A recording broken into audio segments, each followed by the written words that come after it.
Hi, Sagittarius. How are you? This is your general card reading for February 2019. May or may not resonate with everyone. I hope it does.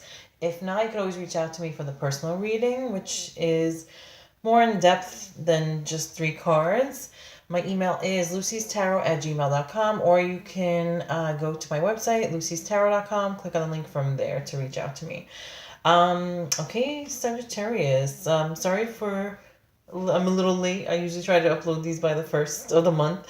Um, so, but sometimes it's not always possible. So, apologize for that. But okay. So by looking at your cards, I'm wondering if you guys suffered some kind of loss recently, whether it's a breakup or maybe a loved one passing on, because, the combination of opening your heart up again and the Three of Thought kind of points in that direction. So I'm going to give you the breakdown right now. The first card is from the Flower Therapy Oracle Cards deck by Doreen Virtue and Robert Reeves. It is Open Your Heart, Red Rose. I love that picture. That's one of my favorite pictures from this card deck. Your potential for greater love rests in opening your heart. Blockages and wounds from your past will be healed, and you'll be met with the true passion you seek. Okay, so sometimes we close off ourselves after experiencing like bad experiences or loss. So say if we've been hurt in the past before, like, from a relationship, or just people doing us wrong, or if we've suffered like a loss, like losing a close family member or somebody that you were close to, sometimes you can close off yourself. And then that's why this is like a reminder to open up your heart, because if you're like all closed off, then you're kind of not allowing things to come to you. So this is like kind of a reminder to open up your heart. So I'm gonna just read what the book says for that. Is red roses have long been associated with love and romance. This healing flower offers sensuality, passion, and a deeper connection with loved ones. To experience these gifts, you must open your heart chakra, which is an energy center in the middle of your chest that houses the vibration of love. Painful experiences may leave blockages in your heart chakra. Release them into the light and connect with the healing energy of red roses and the angels with the following exercise. Start by finding a fresh red rose or a beautiful photo of one like this card and hold it near your chest. Close your eyes and welcome its healing energies. You may be reminded of past relationships, arguments, or heartache. Let these images flash through your mind without judgment. Then let them slip away one by one. You'll feel your chest lighten as you become balanced, prepared to receive the perfect love you desire. Additional meaning can be you're attracting your soulmate, or it's time to move on from previous relationships, or there's passion out there for you, or your relationship is gaining strength and trust. So that's why I mentioned, I don't know if you guys went through like a breakup recently, or if it's just something, like heartache from the past that you're still holding on to, like hurts from the past. But this is kind of reminding you to open up your heart and not to be like closed off, like, oh, I'm not letting anyone else in, or things like that. Like, obviously you always have to be careful of like who you date and who you do let in. Like, don't just be naive and be like, oh yeah, I'm just gonna date whoever, and then they turn out to be like, I don't know, wanted by or something, or like, the next serial killer, But anyway, this is just joking around, but you know what I mean. In today's day and age, yeah, you can't just let anybody in. But this is just a card reminding you to open up, not to be so closed off and cut off.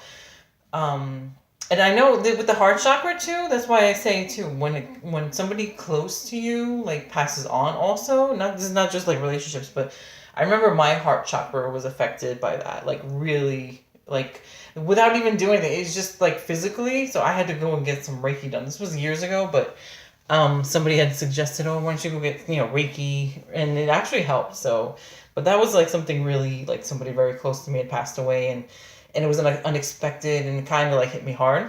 So that, yeah, that also has to do with the heart chakra too. So, but if it has to do with relationships and past hurts, we've all been through that before. People have hurt us, stabbed us in the back, or we've gotten cheated on, things like that. So don't let the hurts from the past kind of get in the way of the future. Like, if you believe something is possible, like, then it will happen. So say if things didn't work out with people that you dated in the past, or they hurt you, or they were just horrible, or whatever, like, one of the additional meanings for this card was attracting your soulmate. So it's always good to have faith and hope that, yeah, there is, somebody that is a good match for you. So don't give up on that yet, okay? The next card that came up is the Three of Thought.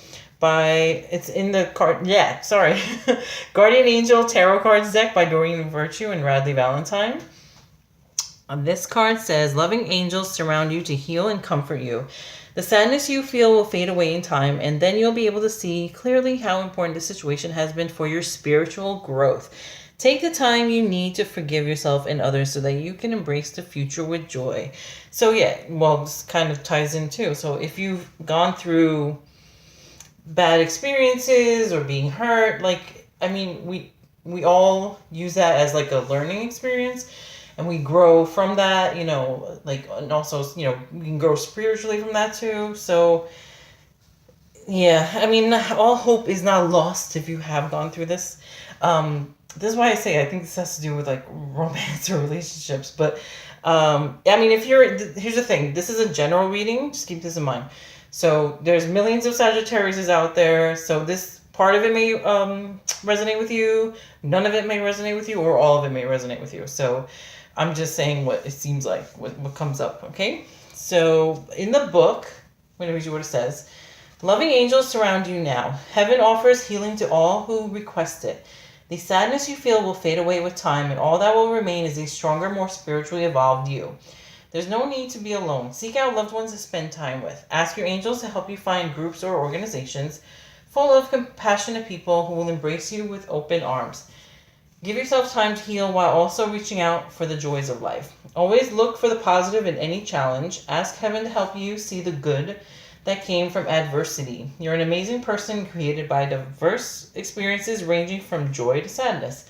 The blending of these chapters of your life makes you one of God's beautiful and powerful children. Additional meanings for this card are giving comfort to a friend in need, or experiencing a loss, or forgiving yourself and others, or letting go of the past in order to embrace the future. What did I say? I just mentioned that before. Don't let the past get in the way of the future. It's so funny that that's what it says in the book. Or heart ailments. Well, if it has to do with heart health, always take care of your heart health. I think they say garlic is good for you, and things like that. But I'm just saying, so maybe if you guys have experienced any kind of loss, so whether it's like, somebody passing on, or, a breakup or things like that, like this, going back to the first card, tying into the first card, is like kind of giving you a reminder just to keep your heart open and not close yourself off to everyone and everything. Because, we all go through losses, and we learn from it.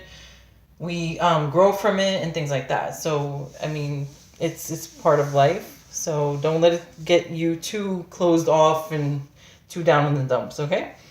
And then the last card that came up is from the Healing with the Fairies Oracle Cards deck by Doreen Virtue.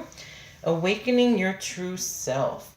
So with this kind of makes sense, because if you did experience some kind of loss, especially if it has to do with like a breakup or something, then this is about returning to your true self. So especially if you ever, like, sometimes you might get into a relationship and then you kind of change who you are, or you kind of start doing things that, just to go along to make, your partner happy, but like not necessarily things that you usually do, or, like say if, I think I mentioned this in another reading. There was things that I like certain TV shows, certain music, but in the past when I was dating certain people, they'd be like, oh, you like that show, or you like those types of shows, like they're stupid, or something like that, or, oh, you listen to this music, like, it's just like, with that, it's like you're not being your true self. It's like you're kind of keeping yourself, like almost like kind of burying your own true identity and what what makes you, what is a part of you, just for somebody else. So I've noticed that after not being with those people, I was able to awaken my true self, which is, going back to the person that I was and the things that I like to do. And, what I mean? Like, especially like when I was younger, when I was dating somebody who was negative, very negative, like, I'm the opposite. Like, I like to be positive and, like, smile and, like, think, try to always, not to focus on, bad things in life, and just, try to like be, happy and stuff like that. But then somebody that I dealt with when I was, this is eons ago, this is like when I was like 18, 19, they were very negative. Like, they were the total opposite. They would never always look at the bad side of things, and they were completely opposite of me. Me, I'd be the type I like to smile in pictures and take pictures, and they it was like pulling teeth to get them in a picture, and if they did, they would never smile and they would look horrible. So it's just like, damn, like, so yeah. So after getting out of that negative situation, it was like coming back to my own true self. You know what I mean? And I think like, just totally a total change. Anyway, in the book, I'm going to read what it says. You're beginning to recover your natural identity, including your old sense of humor, interests, passions, and desires. Trust that any confusion or changes you're currently experiencing are part of your healthful evolution. As if a cloud is lifted from your mind and heart, you're beginning to see life from the perspective of your old self. You just went through a period where you gave up who you are to please another person. See, what did I tell you? You buried your interests, ignored your friends, and tried to fit into another person's lifestyle. Now your old self is emerging. You're back. As you recover from your authentic self, your life and your personality are going through big changes. Hold tight, and allow these changes to occur. The fairies ask you to trust that the parts of your life and personality that are falling away are inauthentic and false. Know that you're building a solid foundation of truth, and that everything is working out perfectly right now. I give myself permission to be true to myself is the affirmation for that card. So that's why I say I think maybe it has to do with like a relationship, or you guys like getting out of a relationship recently, or a breakup, because usually like that has to do with, like, I mean, the description, the way you described it, definitely sounds like, you going back to your own self, and, kind of, yeah, reminds me of a breakup, getting back to your old self. So hopefully that resonated with you guys. If not, you can always reach out to me for a personal reading, which is more in depth. And I hope you guys have a great February, and I'll talk to you soon. Bye.